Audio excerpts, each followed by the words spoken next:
Welcome to Insights for Manufacturing, a podcast that supports the UK manufacturing sector. Hosted by Jeff Beecham, the manufacturer's recruiter.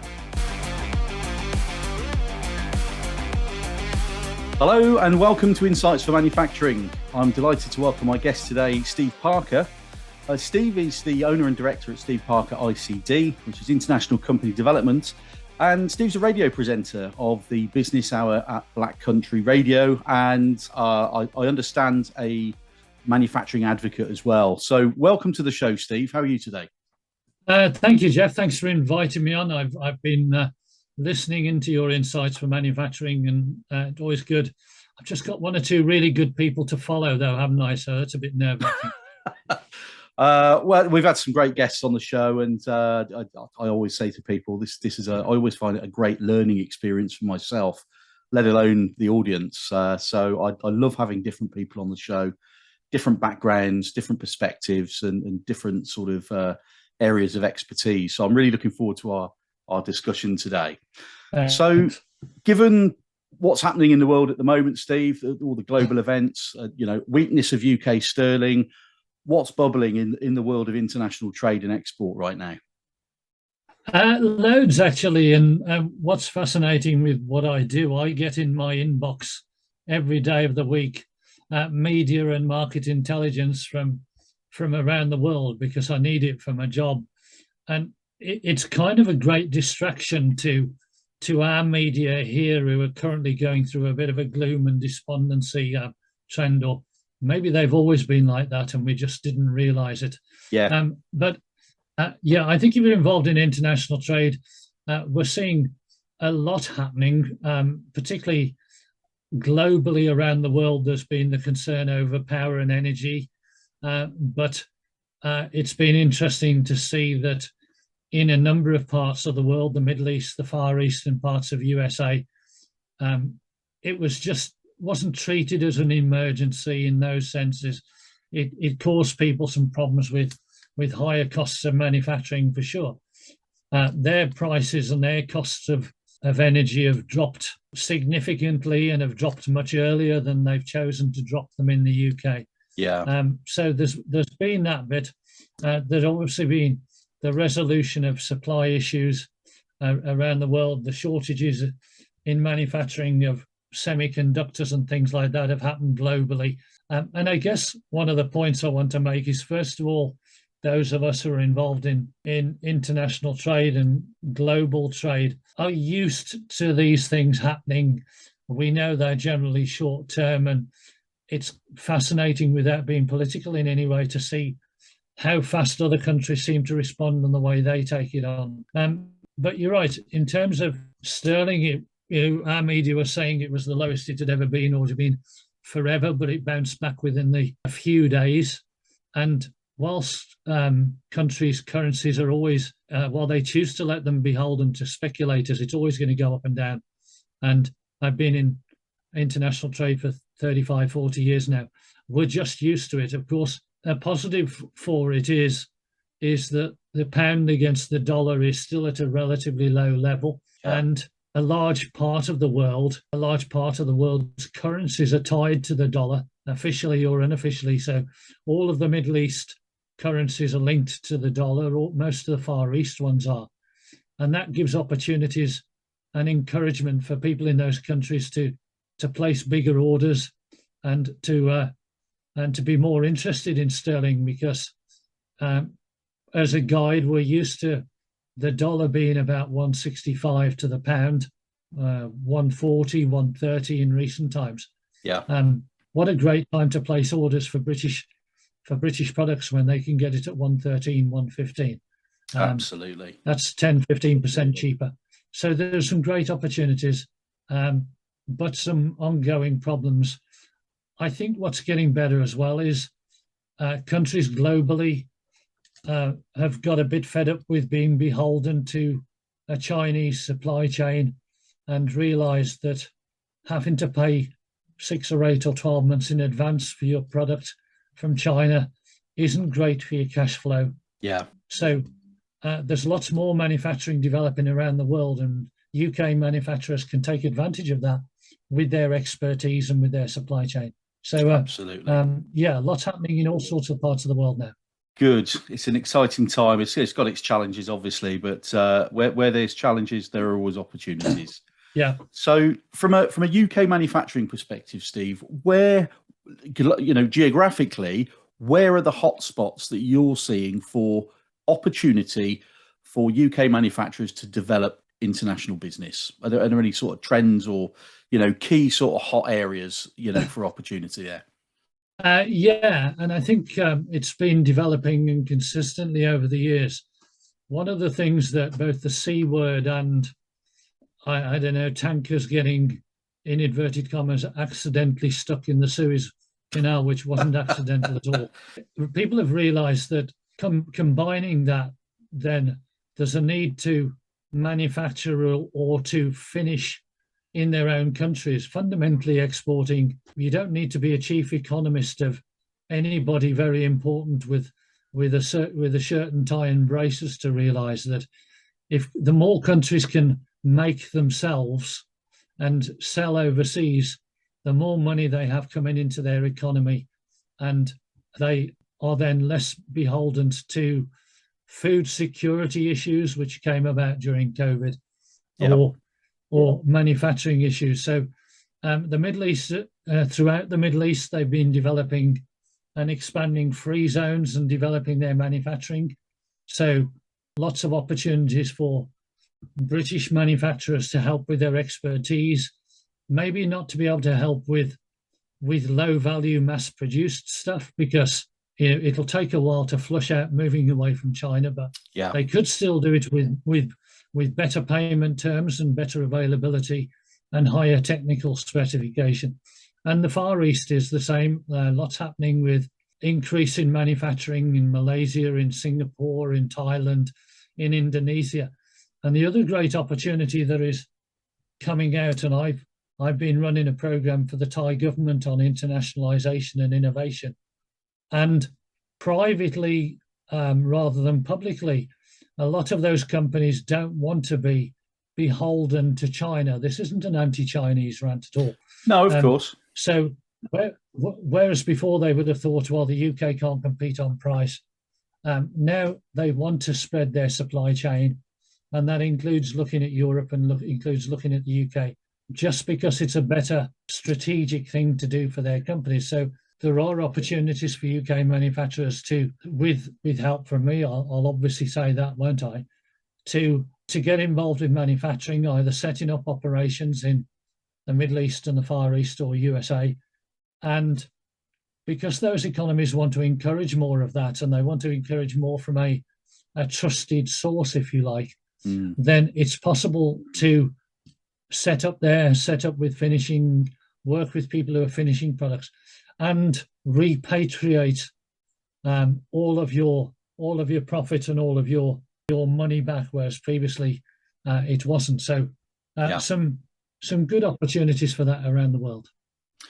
I guess it's the sort of de-risking exercise that a lot of businesses are sort of going through at the moment, globally. And I know, organisations in the UK are doing that at the moment. We won't be able to get away from importing goods. We shouldn't. We need a variety of supply, but it's that de-risking. It's so important. I think a lot of countries and hundreds of thousands of businesses globally have just been caught with their trousers down, haven't they? We've just got so used to relying on low-cost countries and the bulk of our, the volume of manufacturing coming predominantly from China.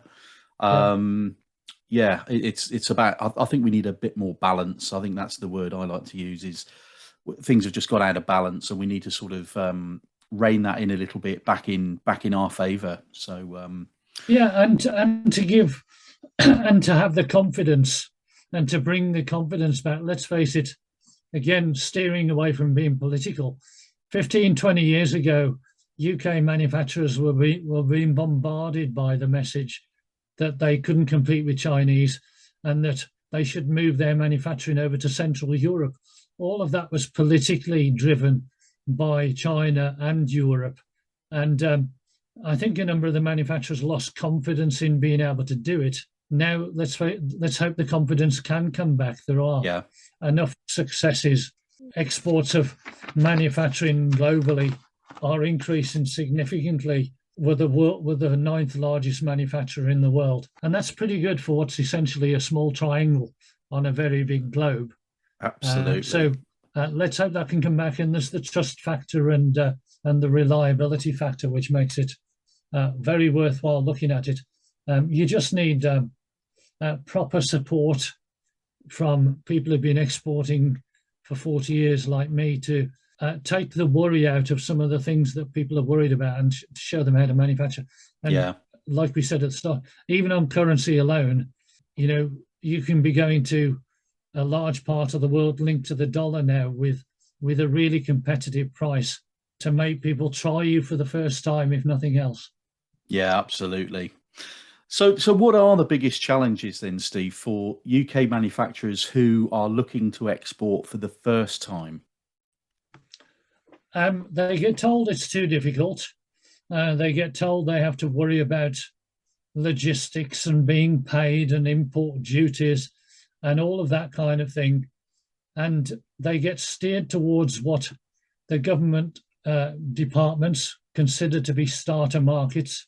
The problem is everyone else is going there at the same time, so maybe they're not. There are ways of managing all of the queries and all of the thoughts that they had before.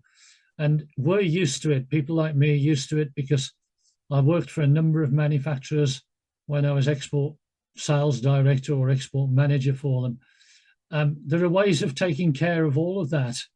And the message should also be that over a chat, over a cup of tea, for sure, you can do loads of research yourself on markets. A great place to start is, look, people have been told they need a better social media profile and they need a better website. And that can be found around the world. And my frustration is that when people then get an inquiry from overseas, like you say, they don't know what to do with it. They don't, they think it's a spam. They think it's not sensible. Yeah. Well, one of the things I do on a daily basis is talk to people and say, let's have a look at it. Let's have a look at who's available in the market. Let's look at who's doing what in those markets already. And sometimes you'll find that competitors are already there. Yeah. And somebody will say, but I'll compete with them in Europe or I'll compete with them in the UK. So that means almost certainly you can compete with them in the Middle East or the Far East or USA. There's business there to be had. The business is there to be had. If you can have somebody working alongside you, or even in my case, doing it for you, showing you how to do it, then the first opportunity, your first export could come from what the government tells you is a difficult market, and you can develop relationships with people overseas. Yeah. So let's do more of it.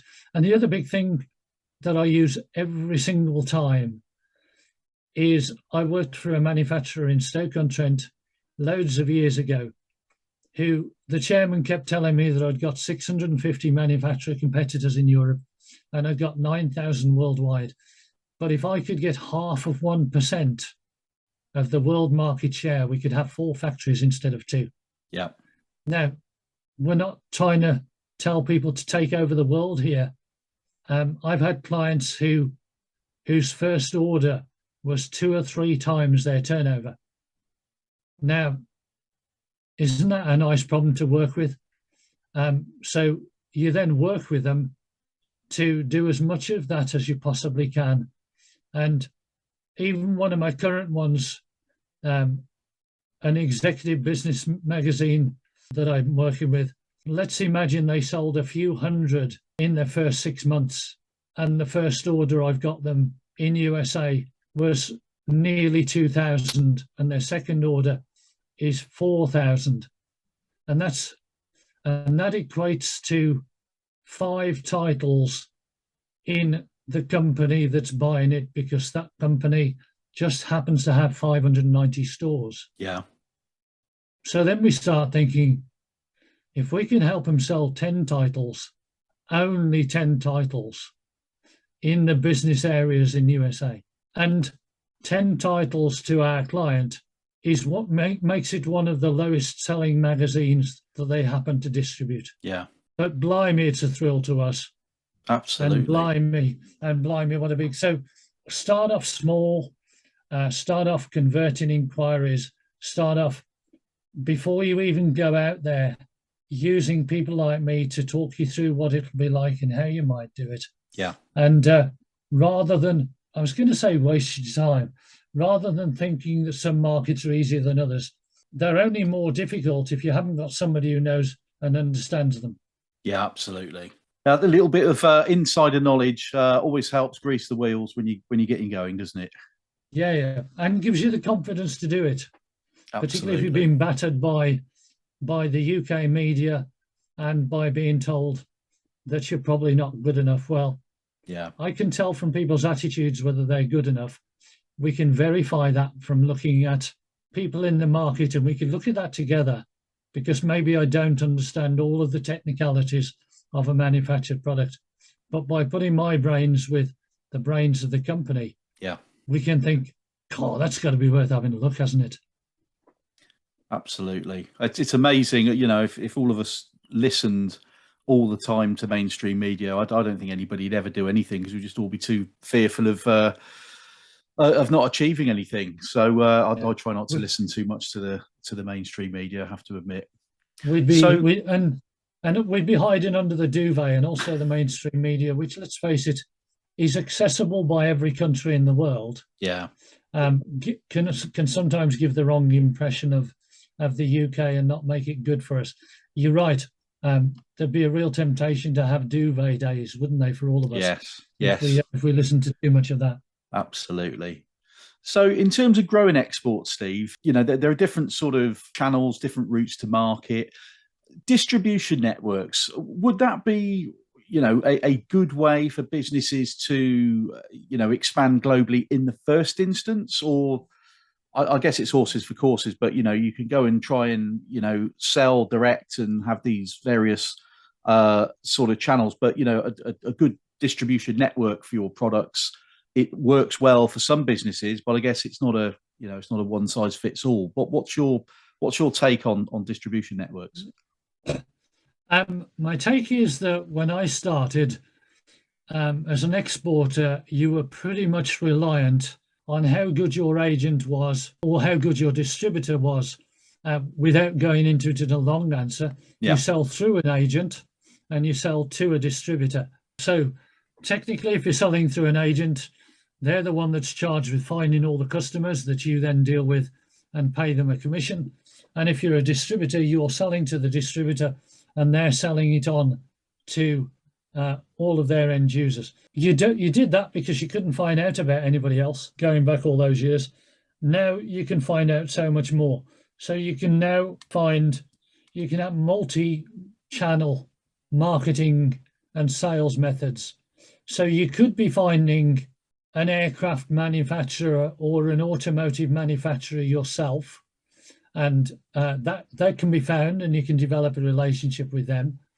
So there's the potential to deal with the end users of any product yourself, or they might say, well, we've already got 3,000 suppliers, we don't want another one, and we don't want to have to deal with the import regulations and the logistics. Yeah. So they might prefer to deal with a local distributor, and so you sell to the local distributor, who then sells to all the manufacturers. Yeah. You can find distributors of other products or suppliers of other products who might have their own office in different parts of the Gulf or the Far East, and you might want to add your product to their range. Or you can sell online with, if you're in a supply chain, people who want to buy nuts and bolts or different things of that, you can get in. So my point is, you can have multi-level routes into market nowadays, all of which you can check out your competitiveness for, without doing too much work. So it has opened that up, as has opening up your own office to send somebody out there to do the selling on the ground for you, or to set up in a free zone where you might want to part finish your product, sell it into a free zone, which means you can import it for free. Yeah. then you could finish it yourself in there, which would give you product advantages and still be able to send all of your money back into the UK. So lots of opportunities now which didn't exist before, courtesy of, as Peter Kay says, Tinternet, and being able to do face-to-face calls on WhatsApp or Zoom or Teams or whatever. Which I have to say only supplement the fact of you going and meeting them in person first, and getting to know somebody really well, which covers you and will help you more than anything legally in terms of your IP, your intellectual property, or being paid, and things like that. So all of that is still applies. There's ways of protecting all of that. But yeah, lots of multi-level approaches to marketing and to selling in every country in the world. So I mean, sales and marketing, you know, for any business, it is absolutely intrinsic. You can't have a business without sales and marketing. But how does the approach need to differ from, say, a UK manufacturer who purely, you know, their customer base is in the UK? How does the approach need to differ for, you know, when you're trying to build an international business? Because that, you know, companies here in the UK that might have multiple channels and multiple routes to market, but when you change the geography, you know, you've got different cultures, you've got different rules, regulations, and all the rest of it. How does the sales and marketing approach differ, or does it not differ? What's your thoughts on that? It's a little bit more complicated for sure. If you were dealing in Europe or a language or a country where English wasn't one of the business languages, you've got language and communication issues. But my experience of working in the Far East and Thailand and all of those is you can normally find a way of communicating. For sure, you can check whether they're working on different standards, whether it's US standards, Canadian ones, EU standards and things like that. But again, I'll point out, you can find all of that out before you do it. And there are ways of guaranteeing you get paid, and there are ways of being able to calculate how much the cost of your product is going to be delivered to somebody's door. Don't expect somebody to be able to calculate or accept. If you're quoting pounds sterling X works Wednesbury, because with respect, they might not know where it is. It's a great way of looking at your product, your sales and your marketing from an international perspective. Can somebody understand it? Can they understand it technically? Can they understand it language-wise? And can they understand it culturally? Because your success is going to be determined by that. So you do have to look at it from those methods. But again, people like me can help with it. When with a company that I program director for, we got a program in with the Thai government called the Internationalization and Innovation Driven Enterprise Program. The main query and doubt that the Thai government department had was, could the companies understand sufficient English to get in to understand us and to take on board what we were showing them how to do? But fundamentally, those companies needed to do that to be able to increase their sales in America and the Gulf and other parts of the Far East anyway. There are some challenges, but again, you can understand those when you start. Maybe you want to do a different language. Maybe you want to have a foreign language capability on your website, just as a courtesy to those people to understand it. But your approach does need to be different. You do have to allow for time differences. If you really, really want to work with a company that could have a major impact on your business, and you know those people are in the office at between 9 and 10 o'clock in the morning, then it's no great shakes, really, honestly, to get up at 2 or 3 o'clock in the morning and get psyched up and do your preparation. And it occurs to them at the same time, hang on, this guy's really interested in working with me because it's 3 a.m. where he's calling them, or he's calling me at 8 p.m. in his office.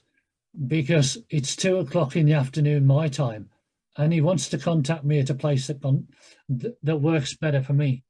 And actually, it's quite a thrill. Yeah.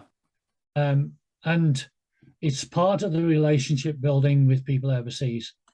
So all doable, but you're right. We do have instances of, well, you feel so good because you're doing your first order in America. But if you're not prepared to talk to them or accept calls at that time of day. I know you've recently teamed up for a collaboration with Lucinda O'Reilly, Steve. Lucinda's at the International Trade Consultancy. In fact, I met Lucinda at the MAC exhibition back in April, I think, at the NEC. So can you tell me a little bit about what that collaboration is exactly? It's an entirely informal collaboration at this stage. I work with people strategically, and after 30 or 40 years, I've had to learn everything about international trade. But like in any business, there is stuff which you're less enthusiastic about doing. And when Lucinda and I were talking, you're right, you mentioned it earlier, people need to know about standards, they need to know about import duties, they need to know about logistical issues which can make things more competitive or not. They need to know whether there are certain parts of a certain country where there are issues and things that you need to comply with. Without boasting, I know quite a bit about those, but it doesn't get me too excited. It's one of those pain in the bum things that I need to do to get a really clear picture for a prospective client as to whether we can compete in those markets. And talking to Lucinda one day, and I was introduced to her, you mention any of those things to her, and she says, "Oh, that's fantastic. I love looking at the standards for a manufactured product in India. Yeah. And I love checking on whether I can reduce the amount of import duty somebody pays and things like that." But she's really not that keen on routes to market, sales, marketing, market intelligence on things. So she said, "Hang on a minute, you like the things and have the contacts in some of the markets which I don't have, and you love doing the things that I don't like. I'm not a great fan of doing." And I said, "It's the same the other way around." And that's what it is. So what it does now is, if somebody is thinking of exporting for the first time, or they're wondering how to improve, how to get more out of their markets, then they can have a cup of tea, ideally face to face or virtually, with both Lucinda and myself. Yep. And they'll get a whole load of different questions and a whole cumulative answers to say that, and the expression we both use is, "I'd like to think if I was you, I would do this, this, or this, or I wouldn't do this, this, or this." And so between us, we're smart Alex and we know about these things, or with a little bit of research, we can come back and say, yes, you will be able to compete in these markets. We can find a way of reducing the import duties and the ways of getting it there. We can find out who you might be competing against. Or from my perspective, here are some routes to market. Here's the way we can do it. Here's some media which we can raise awareness on. Here's the way that we'd raise awareness of it. So it's an informal collaboration on the basis that with her and with somebody else in my business world who's really strong on European languages and European culture, we should be able to make sure that we can really help somebody get into a market faster or improve their market penetration in it. So what are your plans for next year, Steve? What's on the horizon? Yeah, so the plans for next year are to help more people to do more things overseas, so that they share my thrill, they share our thrill, and they have more money coming in from overseas than they ever did before, and more products going out there. So I don't mind what the product is. It's great if it's manufactured or part manufactured in the UK. It can be a service. I'm working with companies in Australia, helping them get into the Middle East, somebody from Dominica. I'm helping run a program for the Thai government. So if they can all do it, then UK companies can do it. In the UK, I'm helping people improve manufacturing productivity overseas. An executive magazine, some metal manufacturers without insulting them, a furniture manufacturer, a company that makes textiles.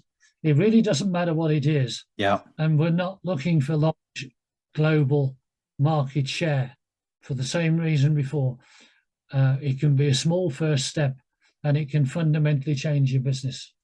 So just really to finish up, I know you host the business hour on Friday afternoons at Black Country Radio, which is your other, I suppose, passion project, because I know you do the business side, you do a bit of sports presenting as well. And when we met a few weeks ago, we were having a chat about the footy and how you get involved in that. So how important is radio these days to local businesses? Radio sometimes is seen, and I listen to the radio occasionally, even these days, but it's sometimes seen as a bit of an old school thing, but it's, you know, we still need it. But from a business point of view, how important is radio to local business? I'd like to think it's increasingly important. The idea was to show that our business world is different to the business world that you hear on mainstream media. Yeah. There was a strategy to it. 95% of the companies in the UK are small and medium-sized businesses. They're not PLCs. They think differently. They work differently. And we've got some brilliant companies in the UK or locally that can help them out without them needing to buy it from overseas. Yeah. And those people can talk in their own language, or could even be in Black Country language. So I started doing a show, became a presenter by accident, and it's 3 hours every Friday afternoon where there are five or six conversations in each hour with music in between to break it up. And I have people talking about manufacturing, I have people talking about sales, marketing, HR issues, social media, finance. Every Friday, people like Mark Weymouth and people like Joe Reynolds and some of the people in our business world send me business news, send me manufacturing news, and I put it to audio. And 5 till 6 on Black Country Extra, you can hear that. You can also hear manufacturers and other business people on my show from 1 till 4. All of the experts, including a chap called Jeff Beecham, who's coming on in November, will happily share their expertise and will happily help anybody with anything, whether it's I've got this problem or I hadn't thought of doing that. Can you help me? And you can have cups of tea with any of them. And it's my way of trying to get our business world staying positive, working harder, working better, and using local people who they can say, I'm a bit embarrassed, I should know this as managing director, but can you help me with this? Yeah. And we all will.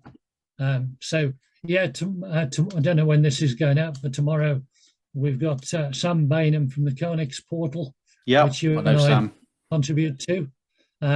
We've got Pete Francis of MATL, who helps people improve their production and their manufacturing and efficiencies on that. We've got Gareth Jones from Incom talking about apprentices and all those apprentice opportunities in manufacturing. And we've got someone who won one of the Incom Apprentice of the Year awards, who's a female apprentice working in manufacturing. So those will be available live. They'll be available 7 days, or if anybody wants to hear them again, I'll gladly send them a copy. So it's my way of showing that our business world, if we all work together, we pick each other up when we're feeling down. We find solutions to people and help people do things. And you're part of that world, and it's great that we're all part of it. And let's see how hard we can all work together and get people making more and selling more and improving their sales and marketing and their products. Let's see what an impact that can make. You're doing a fantastic job. Thank you very much for coming on the show, Steve. It's been a great discussion today, and I look forward to catching up with you shortly and seeing you over at Black Country Radio over the next few weeks. So thanks very much for coming on. that really wraps up today's episode. So I hope the audience have enjoyed today's discussion. Thanks again to Steve Parker. Thank you for listening, and look out for the next episode of Insights for Manufacturing. See you next time, and bye-bye.